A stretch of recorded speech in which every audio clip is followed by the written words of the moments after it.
রাব্বি, আজ কতগুলো ট্রেন ঢাকা ছাড়বে এবং গতকাল একটা অভিযোগ ছিল যে অনেকে টিকিট করেছেন কিন্তু টিকিট করেও যাত্রী হিসেবে ট্রেনে চড়তে পারেননি। আজ কি চিত্র দেখছেন আপনি? জুবের, আজ আমি সকালে যখন এখানে এসে উপস্থিত হয়েছি কমলাপুর রেলওয়ে স্টেশনে, আমরা দেখেছি যে যাত্রীদের অত্যধিক চাপ রয়েছে, কারণ আগামীকালকে ঈদ এবং আজকেই তারা বাড়ি ফিরে যেতে চান।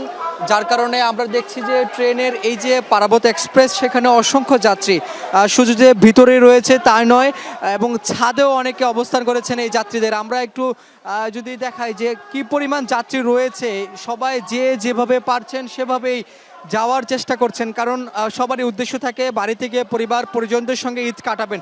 যদিও কমলাপুর রেলওয়ে স্টেশনের কর্তৃপক্ষ বারবারই বলছিলেন যে ছাদে ওঠা নিষেধ, তারপরেও এই যে নির্দেশনা এবং নির্দেশনাটি অমান্য করেই মূলত এখানে ছাদে উঠে তারা যাতায়াত করছেন।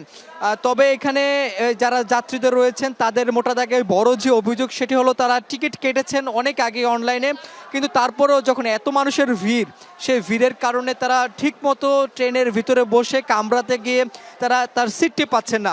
যার কারণে অনেকেই ভিতরে আমরা দেখেছি সেখানে অনেকে দাঁড়িয়ে রয়েছেন। এটা এক ধরনের ভোগান্তি, কারণ দীর্ঘ সময়ের যেহেতু যাত্রা, প্রায় 4 ঘন্টা 5 ঘন্টা 6 ঘন্টারও যাত্রা রয়েছে, আরও বেশি রয়েছে। যার কারণে তারা বলছেন যে পুরো যাত্রাটাই এক ধরনের অসহ্য হয়ে যায়, কারণ তারা অনেকে টিকিট কেটেও ভিতরে ঢুকতে পারছেন না, অনেকে উঠতে পারছেন না, অনেকে উঠতে পারলেও দাঁড়িয়ে রয়েছেন। এই যে ঝক্কি ঝামেলা তো থাকেই, প্রতি বছরই থাকে, এবারও রয়েছে। তবে ছাদে যারা বসেছেন তারা যেমন ঝুঁকি নিয়ে বসেছেন, এই কমলাপুর রেলওয়ে স্টেশন কর্তৃপক্ষ থেকে শুরু করে আমরা দেখেছি এর আগেও কয়েকবার এখানে পুলিশ এসেছিল, আজকে ছাড়া অন্য সময় আমরা দেখেছি। তবে এই যে পারাবত এক্সপ্রেস, সেখানে যাত্রীরা ছাদে আহরণ করছেন। তারা, আমরা কয়েকজনের সঙ্গে কথা বলছিলাম, তারা বলছে ঝুঁকি থাকলেও তারা বাড়িতে যেতে চান, কারণ আর তো সময় একটা বাকি নেই।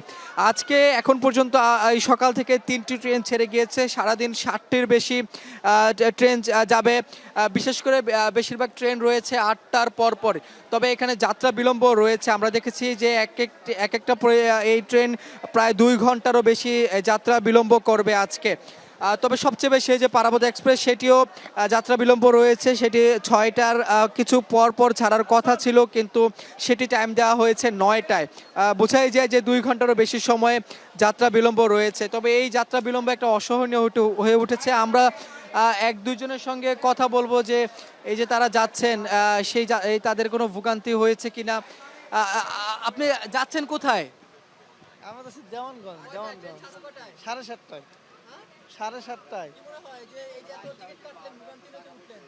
না, আমাদের তো ভোগান্তি নাই, মোটামুটি ঠিক আছে।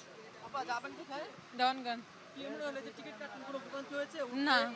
না, কোনো সমস্যা হয়নি। অনেকেই বলছেন যে উঠতে সমস্যা হয়নি, আবার অনেকে অভিযোগ করছেন যে টিকিট কেটেও তারা যেতে পারছেন না, সঠিক মতো উঠতে পারছেন না, এই অভিযোগটি রয়েছে। তবে এখানে বড় কোনো এখন পর্যন্ত শিডিউল বিপর্যয় হয়নি। আমরা আরেকজনের সঙ্গে কথা বলবো। আপনি যাবেন কোথায়? জামালপুর। উঠতে কষ্ট হয়েছে? অনেক কষ্ট, না উপচে পড়া ভিড়। 250 টাকা টিকিট, 800 টাকা দিয়ে কাটছে। একজন অভিযোগ করছিলেন যে তিনি টিকিট বেশি দামে কেটেছেন। আমরা সেই বিষয়টিও কথা বলবো যে তার এই অভিযোগটি কতটুকু সত্যতা রয়েছে। তবে এখন পর্যন্ত কমলাপুর রেলওয়ে স্টেশনে যাত্রীদের উপচে পড়া ভিড় রয়েছে। সারাদিন যেহেতু 60টিরও বেশি ট্রেন চলাচল করবে, আমাদের অপেক্ষা করতে হবে অন্য যে ট্রেনগুলো রয়েছে সেগুলো যাত্রা বিলম্ব করে কিনা। আমরা দেখছি যে আধা ঘন্টা 45 মিনিট করে যাত্রা বিলম্বের সময় এর আগেও ছিল, আজকেও রয়েছে। তবে সার্বিক বিষয়ে আমরা 10টার পরে আরও বিস্তারিত জানাতে পারবো।